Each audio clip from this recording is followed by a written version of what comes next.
Maybe this is why the Reserve Bank put up interest rates, because after a tough couple of years, corporate spending is back in fashion for the running of the Melbourne Cup.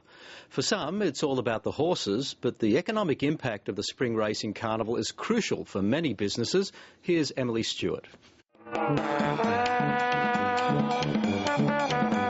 The Melbourne Cup is much more than just a horse race, and with the corporate dollars flowing more freely this year, marquees in the birdcage were buzzing with celebrities, chief executives and politicians.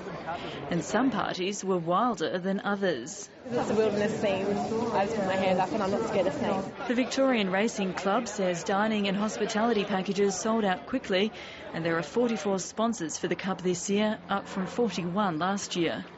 Research consultants IER found the Cup Carnival stimulates spending in the Australian economy by around $700 million and creates a huge tourism boost, with more than 26,000 international and interstate visitors travelling to Victoria for the event. And where are you from? Sydney. And what brought you here? We just wanted a girls' weekend away, so we came here on Saturday, especially for the Melbourne Cup today.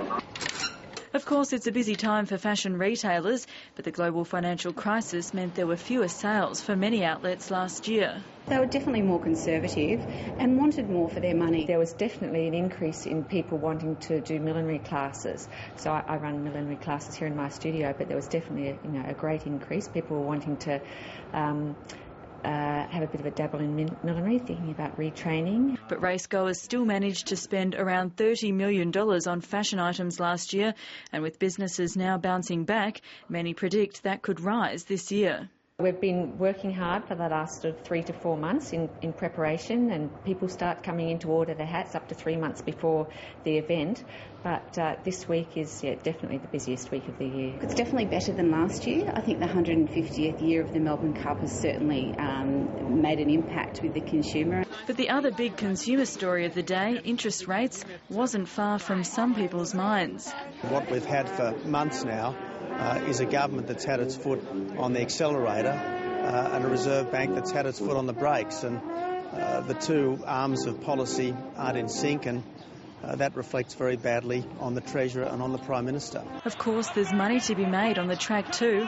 Americain broke out from the pack to win the Melbourne Cup, and with many people keen to have a flutter on the race that stops the nation, it makes for a busy time for bookmakers and wagering businesses.